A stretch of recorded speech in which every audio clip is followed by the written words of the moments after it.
Hey guys, Anthony, Prado Diesel. You may remember a diagnostic video we did I think it was the 4th of December, so a couple of weeks ago, 4th of December, and it's a 150 Prado that had done about 150,000 Ks, maybe a smidge under, maybe I showed that in the video. Anyway, if you haven't watched it, go back and watch that. It's on, obviously, our YouTube channel, Prado Diesel. Check that out because it's a really good diagnostic one, talking about all the readings and what you might see when you've got a problem. Now, this vehicle's come back to get the injectors replaced and that job's been done, so I thought we'll just do a comparison. A, what it sounds like, and B, what the diagnostic screen looks like. So we've just changed the injectors and we're just about to start the engine. So let's see what we get.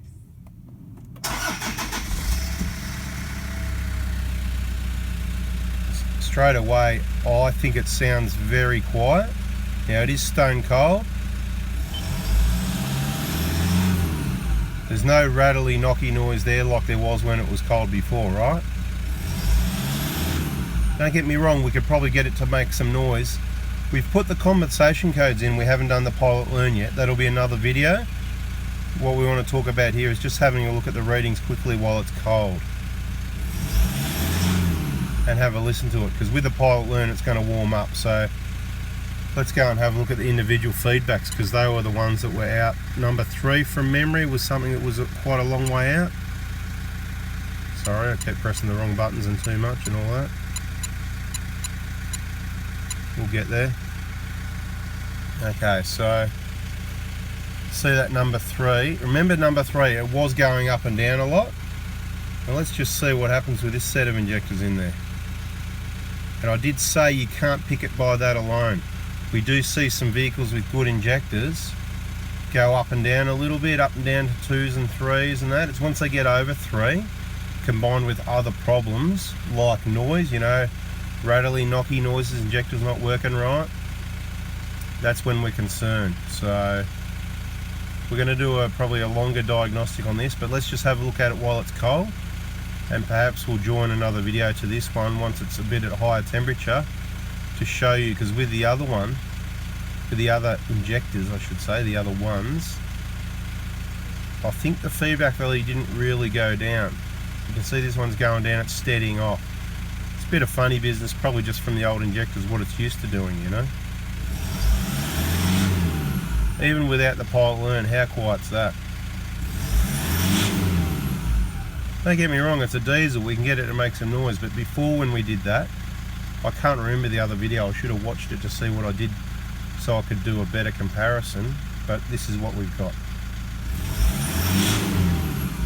Nice and quiet, feedback value already down to 5. I'm going to keep an eye on it, and if anything else happens, I'm going to roll the video, but I'm tipping that that's going to settle down and we're beautiful, back in business, nice and quiet. Feedback values are good, injectors are working right. It's only just been running a few minutes. Feedback, the injection volume's already down in the 9 range. Feedback values are really good, all the timing, main injection periods and whatever, spot on, nothing to see here, right?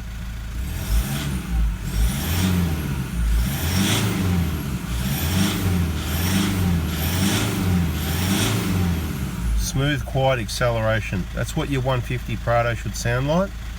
Hilux similar. Remember, the injectors changed around September 09, so if you got a Hilux September 09 onwards, same injectors as the 150 Prados, and you're going to need to do a pilot learn as well. Should be nice and quiet like that.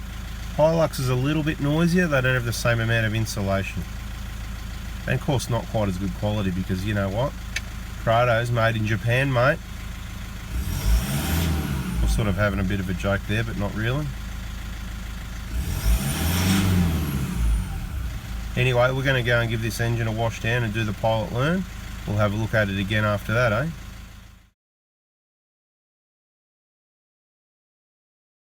Hey guys, so just thought I should show you these injectors. So like we do with all injector jobs, well maybe not all, but pretty close to all, we've stripped them down, got the main internals out so that we can have a look. As you can see, they are full DLC and they would look to be in really good condition. We can't see any damage on them. You're welcome to have a look. and the nozzle needles all look pretty good. There's a bit of wear on the nozzle needles, so maybe that'll explain why they were starting to get a bit noisy. And the seats looked really good as well. I don't believe the injectors have been removed. I believe the pipes and everything had been off. Maybe some contamination, something was jamming in there, might have been causing the issue, but nothing we found. There's a bit of dirt and garbage on the bench, but nothing we see here. I just thought it may have caused a bit of wear. If you got the microscope out, you'd probably be able to see something. Perhaps on one of those command pistons. We try to compare number 3 to the rest because number 3 seemed to be the problem. It was the one with the reading. Now this is why we recommend replacing the seats at around the 170 mark, and seats and injectors, you're in there doing the job. You can see these are actually very good still. Okay, really good seating area, starting to erode away in the middle, not too bad though. They got a bit more, see it's starting to thin off there at that side there, not much. They've got a bit more life left in them, but you've got to change them before they leak ideally. So the one on the right there, it's starting to erode away on that right side of the one on the right. Anyway, overall not too bad. Don't worry about that scratch, I don't know what that is, probably just knocking it around on the bench, popping it off or something. So anyway, that's what they look like. One side always looks better than the other, so just should I show you those injectors and the internals that came out of the seats and whatever. Nothing much learn here other than they were full DLCs, so although they're really good and we're not seeing the wear on these that we do on the old injectors, they do get some wear on the nozzle needles and possibly some other issues still causing problems every now and then, so keep an ear on them, check out that smoke and a diagnostic every now and then.